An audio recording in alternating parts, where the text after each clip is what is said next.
everyone, welcome back to Houseplant Essentials. I'm Bryce. Thank you so much for tuning in and watching me today. Alright, you've seen the title of this video, so you know that this is a follow-up to my how to use a self-watering pot video that I shot a couple weeks ago. And I'm going to do a little bit of a report to you. I know a few of you were really curious to see how these pots were going to perform. And I was too, because honestly, I had a lot of reservations. I was just so worried that the pots were going to give the plants too much water and lead to overwatering and root rot, you know, yellowing leaves and death. Essentially, like really morbid. But those were my thoughts. So I think I'm pretty surprised, pleasantly surprised with the outcome of this little test. So with that all being said, let's get into it. All right, here is our plant. As you can see, it is alive and flourishing just beautifully. I am so pleasantly surprised, I can't even tell you. So I chose this plant just because it meant a lot to me and I wanted to see like how it was gonna do. Because I feel like this one is a little more hardy. It's a Pothos, and so I feel like a Pothos can like take the extra stress that I put onto it.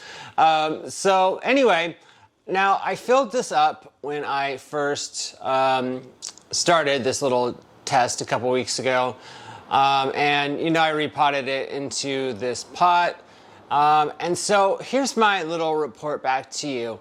I checked the soil throughout the last 14 or so days, and with my moisture meter, and it stayed pretty moist, moist to wet on the dial.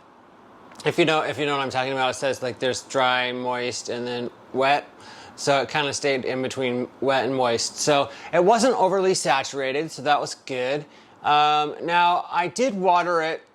The chamber went empty one time in the last like 14 or so days.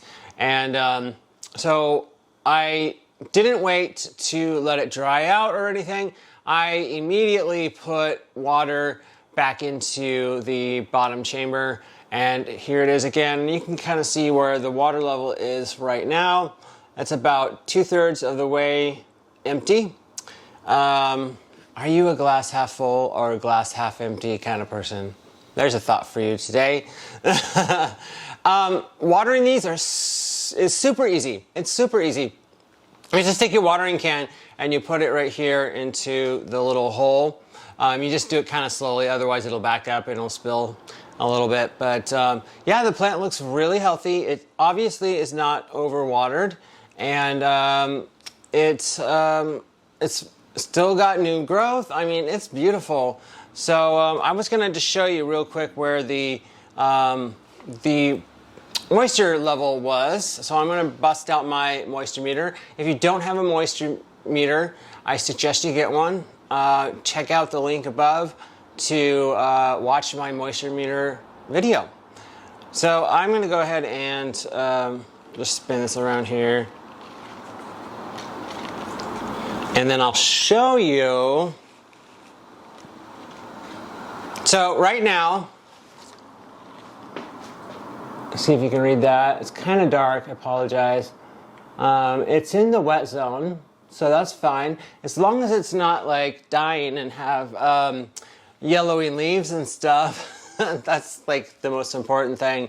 I mean, ideally, for any plant is to be in the moist zone, but that never happens when you water a plant. It takes a few days afterwards. So now, this one, I'm just very pleasantly surprised.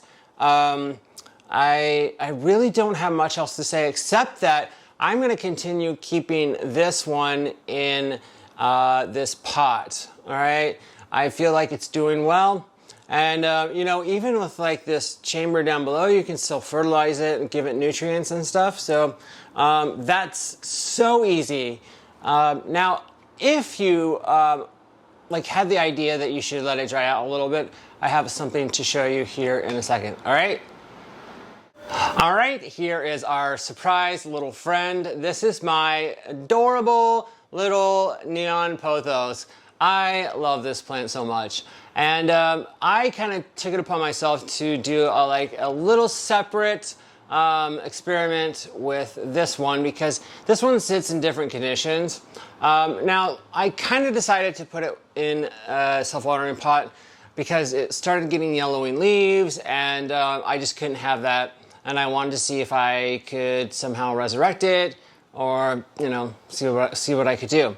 So this one is in my bedroom, and my bedroom gets lots of light. It's got overhead grow lights, and it also has really bright light from a southwest facing pair of windows. So this one gets a little bit more light. I watered both the jade and the neon pothos at the same time that same day, and this one actually ran out of water about day 7. And instead of filling it up right away, I decided to let it dry out a little bit, because I took the soil moisture level, and it was wet also, just like the jade, but I wanted to see if it made any difference with drying out. So as we saw with the jade, it didn't matter. I filled it right up, and it didn't get overly saturated or anything.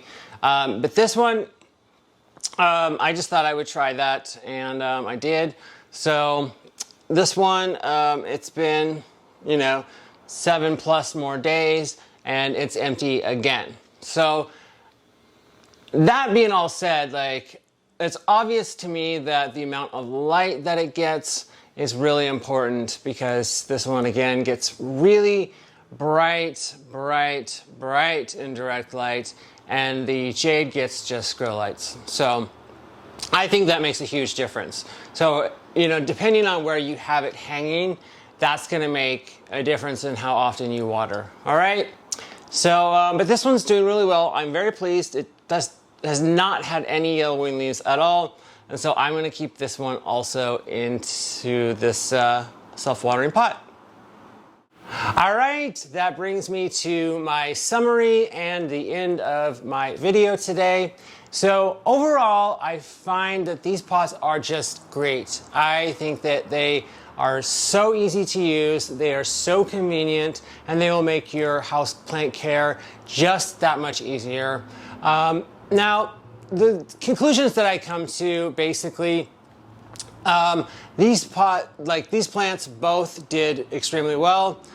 This one, I watered it once and then just automatically refilled it again. Whereas in the neon, I let it dry out a couple days, and it didn't make any difference. So, kind of use your best discretion when deciding when to water the next time. So, yeah, that's basically it. Oh, I did think about the biggest difference between these two plants was the amount of light that they were getting. So the more light a plant gets, the more it needs to be watered. So I can draw that straight conclusion from, this little experiment, so to speak. So I would like to do another follow-up video in about a month's time. So right around 6 weeks, I think that would be a good little marker as to see how they're doing. And of course, at that time, there's going to be other factors coming into play, like fertilization. It's now spring, so we're fertilizing our plants, and so that's going to make a difference in how they appear. All right. So, yeah, I'm very, very happy with how this is all come to be, and definitely recommend these to you. Definitely worth my money, and they're not even that much money, so they're just great. All right, so that's it for today's video. If you liked it, please give it a big thumbs up down below. If you haven't already subscribed to my channel, hit that subscribe button, and then you'll get to be part of this gorgeous houseplant loving family, and you'll get notified of new content when it's available. Hit that bell icon to get all notifications, otherwise you'll miss out on my videos, all right? So that's it. That's all I have for you today. Thank you so much for watching, and everyone, stay beautiful,